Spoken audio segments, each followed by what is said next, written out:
আসসালামু আলাইকুম। Welcome back to my channel. আশা করছি আপনারা সবাই ভালো আছেন। আলহামদুলিল্লাহ আমিও ভালো আছি।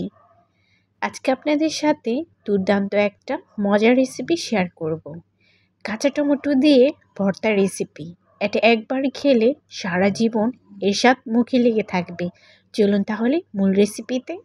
অফ ক্যামেরায় আমি 4টা কাঁচা টমেটো পরিষ্কার পানি দিয়ে ধুয়ে তারপর কুচি করে কেটে নিয়েছি।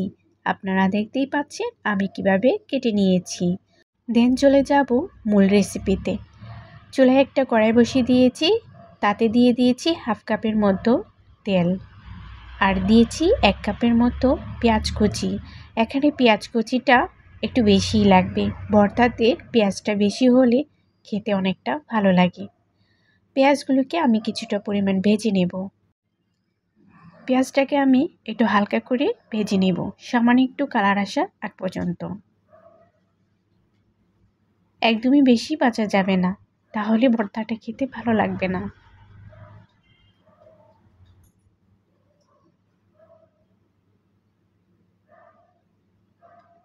কিছুটা কালার চলে এসেছে। এ পর্যায়ে আমি এখানে শুটকি অ্যাড করব।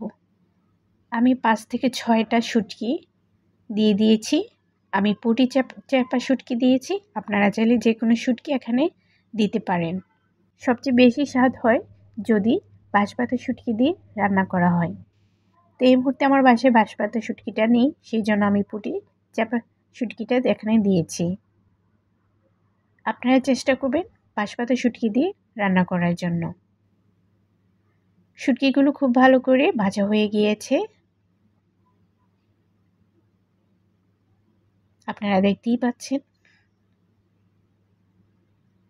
তো এই পর্যায়ে একটু পানি দিয়ে দিলাম যাতে করে পুড়ে না যায়।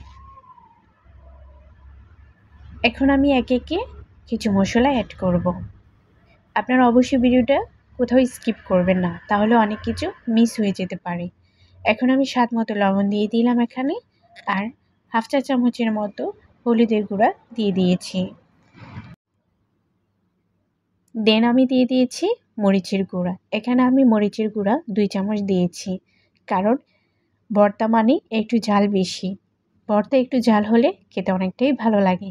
ধনিয়ার গুঁড়া দিয়ে দিলাম হাফ চা চামচের মতো। দেন আমি এখন মশলাগুলোকে ভালো করে কষিয়ে নেব। এখন নেড়েচেড়ে একসাথে ভালো করে মিশিয়ে নিচ্ছি। যে প্রিয় বন্ধুরা আমার ভিডিওটি দেখছেন বা কিংবা দেখবেন, অবশ্যই ভিডিওতে একটা লাইক দিয়ে দিবেন। এতে করে আমার ভিডিওটা অনেকের কাছে পৌঁছাতে সাহায্য করবে। উপরে তেলটা বেশি ওঠার আগ পর্যন্ত আমি মশলাটাকে খুবই ভালো করে কষিয়ে নেব,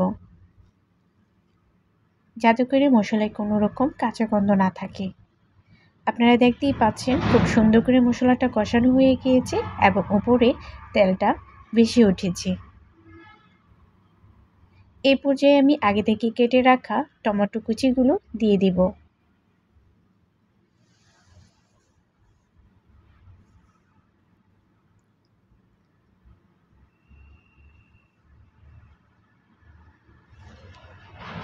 এখন নেড়েচেড়ে একসাথে সব কিছু ভালোভাবে মিশিয়ে দেব।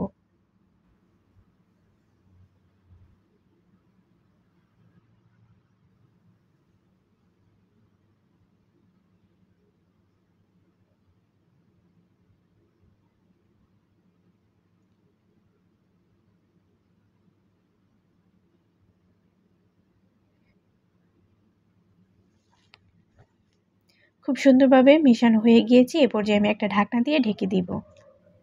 কিছুক্ষণ রাখার পর ঢাকনাটা উঠিয়ে আমি আবারও ভালো করে নেড়েচেড়ে দেব, যাতে করে তলাতে লেগে না যায়।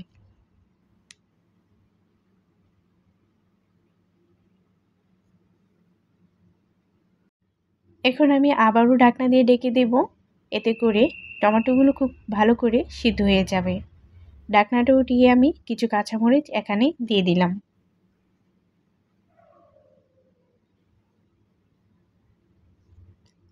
আবারও একসাথে সব কিছু নেড়েচেড়ে মিশিয়ে নিচ্ছি। ঢাকনা দিয়ে আবারও ঢেকে দিলাম। দেখতেই পাচ্ছেন কতটা গ্রেভি হয়েছে।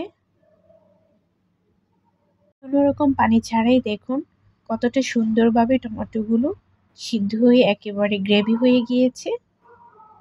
ভর্তাটা আমার প্রায় হয়ে গিয়েছে। এই পর্যায়ে আমি কিছু ধনিয়া পাতা কুচি এখানে দিয়ে দিচ্ছি, এতে করে ফ্লেভার এবং স্বাদ দুটোই বাড়বে। নেড়েচেড়ে একসাথে মিশিয়ে নিচ্ছি।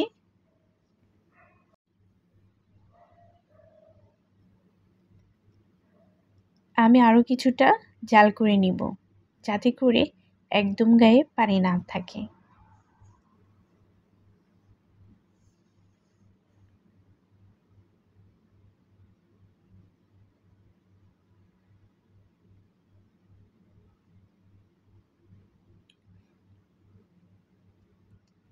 হয়ে গিয়েছে আমার ভর্তার রেসিপি। আপনারা দেখতেই পাচ্ছেন কতটা সুন্দর এবং লোভনীয় হয়েছে।